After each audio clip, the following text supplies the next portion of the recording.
Olá pessoal, bem-vindos mais uma vez ao canal Fale com seu professor.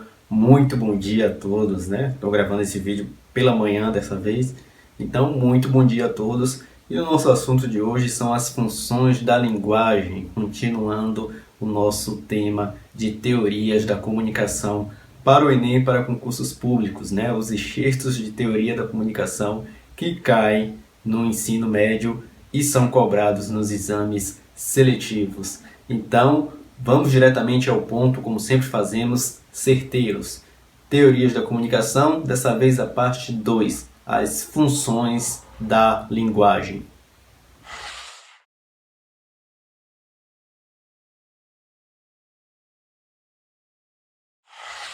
Então, quando falamos das funções da linguagem, nós estamos falando de uma classificação que o Jacobson, né, um linguista chamado Roman Jacobson, fez há muito tempo atrás, que está diretamente ligada aos elementos da comunicação. Então, para cada elemento da comunicação e de acordo com ele esteja em destaque, nós teremos uma função da linguagem, ou teríamos uma função da linguagem predominante pensando no uso efetivo da língua, ok? Quais são os 6 elementos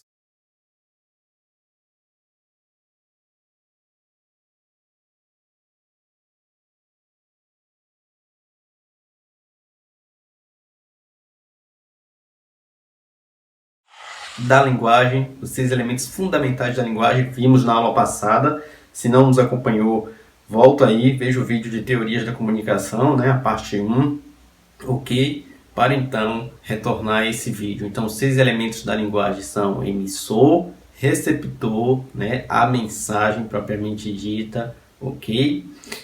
O canal ou meio, o contexto ou referente, né, e o código.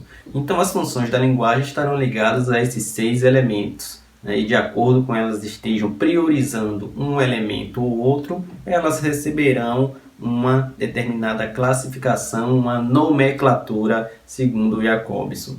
Então, as funções da linguagem. Assim, 6 serão as funções da linguagem. Então, nós temos, primeiramente, a função emotiva, também chamada de expressiva, né? A gente vai ver que ela está ligada, sobretudo, ao receptor, né? Nós temos a função denotativa, também chamada de referencial, ok? Porque ela vai estar priorizando o referente. Nós temos a função conotativa, também chamada de apelativa, né? E ela vai estar referenciando o canal. Nós temos a função metalinguística, que referencia a própria mensagem e é muito utilizada nos meios literários e na publicidade e propaganda. Nós temos a função poética também, né? A função literária, ok? Muito utilizada na poesia, que referencia o próprio código, né? Como vamos empacotar o código de uma maneira a chamar a atenção para esse elemento da comunicação. E por fim, a função fática, a função que referencia o canal. Então vamos dar uma olhadinha nesses 6 elementos da comunicação e suas.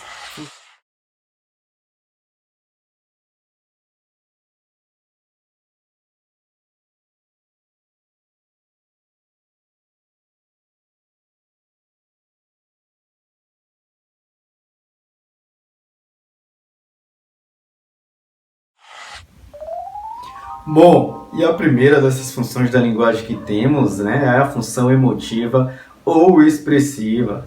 Chamada assim de emotiva ou expressiva justamente porque o foco na função emotiva vai ser o sujeito da mensagem, ou seja, o emissor. É interessante, para aprender esse assunto de funções da linguagem, basta notar e focar que para cada função da linguagem você terá um elemento predominante, ou seja, um elemento da comunicação irá estar em destaque. Esse é o segredo de aprender os assuntos da função da linguagem, das 6 funções da linguagem. 6 funções, 6 elementos, em cada função um elemento em destaque. Então vamos falar sobre a função emotiva ou expressiva. Já falamos que o foco nela vai ser no sujeito. E aqui cabe um esclarecimento, né? Um adendo. O que significa foco no sujeito? Nós temos coisas subjetivas e coisas objetivas. Quando falamos que algo é subjetivo, queremos dizer que é próprio do sujeito, que é do eu, ou seja, que é particularizado, que é pessoal. E quando dizemos que algo é objetivo, que é próprio do objeto, ou seja, da terceira pessoa, daquilo que está distante do sujeito, daquilo que é outrem, ou seja, é o ponto de vista pessoal, subjetivo, versus o ponto de vista não pessoal, objetivo, o ponto de vista do sujeito e o ponto de vista do objeto. E essa é a função subjetiva, né? Ou a função emotiva e expressiva, ok? Como é dito normalmente. O foco é no emissor, no sujeito. A função emotiva, ela vai então potencializar o emissor da mensagem e ela vai ser uma função caracteristicamente subjetiva, ou seja, aquilo que vem do sujeito da linguagem. Por isso, ela vai utilizar muitos verbos na primeira pessoa, muitos pronomes que nós chamamos de deíticos, né? O eu, o mim, o meu, ok? Ou seja, todos os pronomes que forem de primeira pessoa, né, que agregue para si, muitos verbos, muitas locuções e muitas expressões que caracterizam um discurso personalístico, ou seja, que caracterizam uma visão particular, né? Então, na função subjetiva, o predomínio é todo e absoluto do eu, do sujeito da mensagem, do emissor. Perfeito?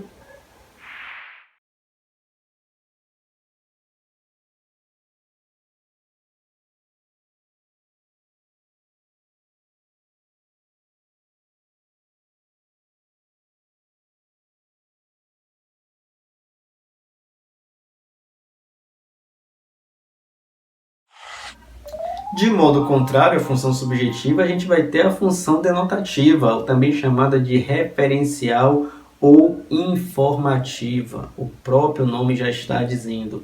O foco aí não é mais o sujeito, o foco é o referencial. Então, a função referencial, né, ou denotativa vai ser totalmente ao contrário da função emotiva. Aqui o foco vai ser no referente, no elemento da comunicação em foco na função referencial é o referente. O uso da linguagem vai ser denotativo. O que significa ser o uso denotativo?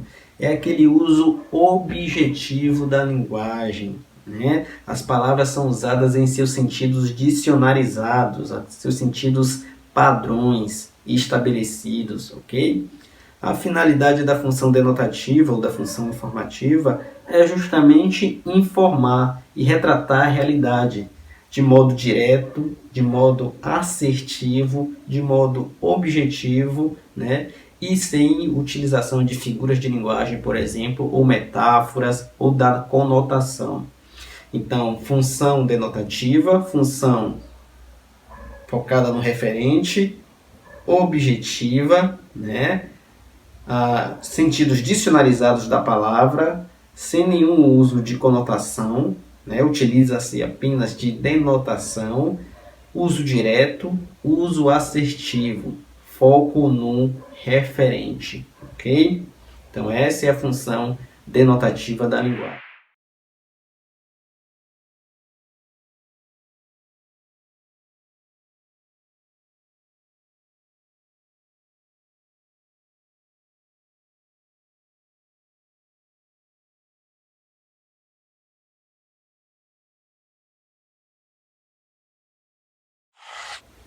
Bom, e aí temos a função conativa da linguagem também chamada de apelativa. Então, função conativa ou apelativa.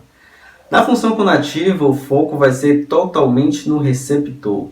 Então, ao contrário da função emotiva, que tinha o foco no emissor, ou da função referencial, que tem o foco no referente, na função conativa, o foco é no receptor.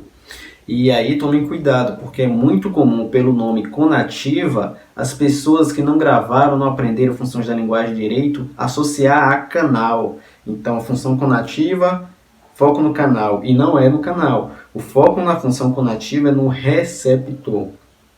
Tendo foco no receptor, qual a intenção da função conativa?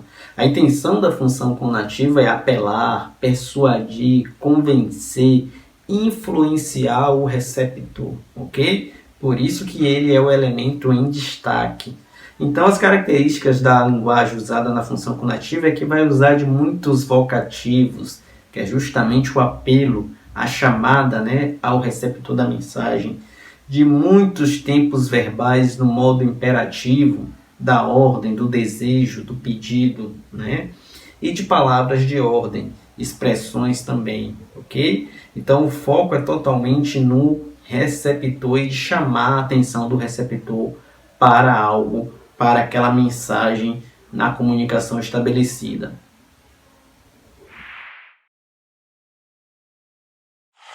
E após a função conativa, nós temos a função poética, né? Pelo próprio nome já diz, a gente vê que o foco aí vai ser no formato, no código, ou seja, o foco da função poética vai ser a mensagem, né? O código, o empacotamento, o trabalho que você vai dar à linguagem, a forma da linguagem.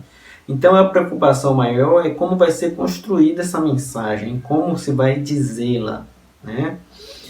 Em como vai ser dito algo. Então você vai ter o uso de metáforas, o uso de alegorias, o uso de figuras de linguagem em abundância. Tudo isso vão ser características da função poética por excelência, ok? Os trocadilhos sintáticos também vão ser bastante utilizados e o uso vai ser basicamente literário. Então esta é a função poética. E aí, além das três funções citadas anteriormente, nós temos a função fática também. A função fática ela vai focar no que a gente chama de canal ou meio. Então o elemento em destaque da função fática vai ser o canal ou meio. A função fática é utilizada sobretudo para testagem e feedback do processo de comunicação. Testar se o canal ou meio está em funcionamento. Então essa é a intenção principal da função fática, né? A função fática ela não vai priorizar a mensagem, nem o emissor, nem o receptor, mas sim vai priorizar o canal ou meio, o elemento da comunicação em destaque.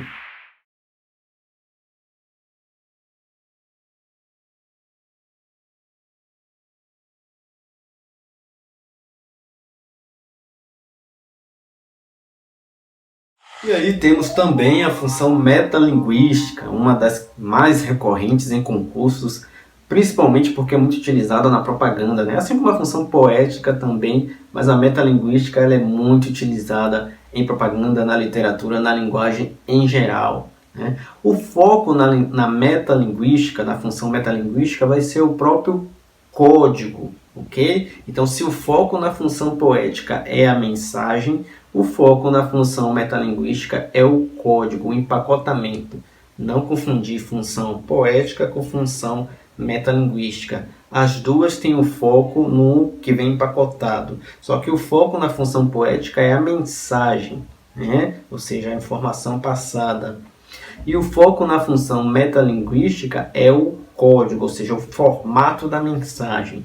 Então, na metalinguagem, o emissor utiliza o código da comunicação para falar ao receptor sobre o próprio código. Então, é o que a gente costuma falar como a linguagem voltada sobre a si mesma, né? Um filme que fale sobre a produção cinematográfica, sobre o ato de fazer um filme, é um exemplo de função metalinguística. É o caso do filme Oito e Meio de Fellini, por exemplo, um cineasta italiano, ok? É um filme falando sobre o próprio ato de fazer filmes, sobre o cinema. E isso é um exemplo de metalinguagem. A linguagem voltada sobre a si mesma, o código da linguagem voltado sobre o si mesmo, ou seja, falando sobre o próprio código. O código falando sobre o próprio código, ok? Função metalinguística.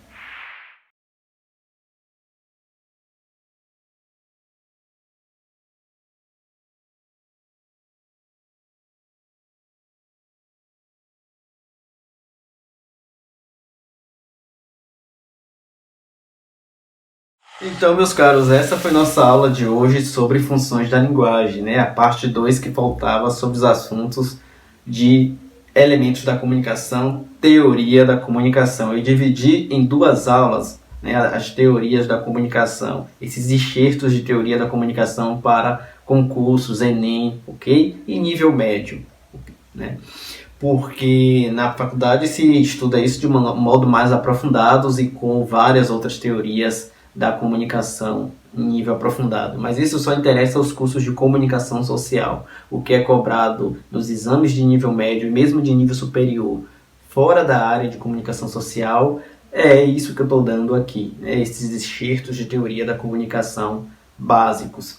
Então, falamos dos elementos da teoria da comunicação, de que as funções dos elementos da comunicação são sempre ligadas de acordo com qual elemento esteja em destaque. Essa foi nossa aula de hoje. Nas próximas aulas voltaremos a falar sobre tipos textuais, falta falar da narração, da dissertação, né? Uma aula específica para cada um dos grandes tipos textuais. Já tivemos nossa aula sobre o tipo jornalístico, o subgênero jornalístico, ok? Eu adiantei porque a gente falaria nessa aula de elementos da comunicação, então ficam assuntos afins, né? Com afinidades. Essa foi nossa aula de hoje. Se gostou, se inscrevam. O professor precisa saber que você está acompanhando, que você está gostando de nossas aulas virtuais, então se inscreva, deixa seu like. Essa é a forma de mostrar ao professor que agradou esse conhecimento gratuito aqui na rede social, né, no YouTube. Se inscreve, deixa o like, acompanhe-nos para as nossas próximas aulas, que estamos apenas iniciando e temos muito percurso a percorrer. Até a próxima e um grande abraço a todos.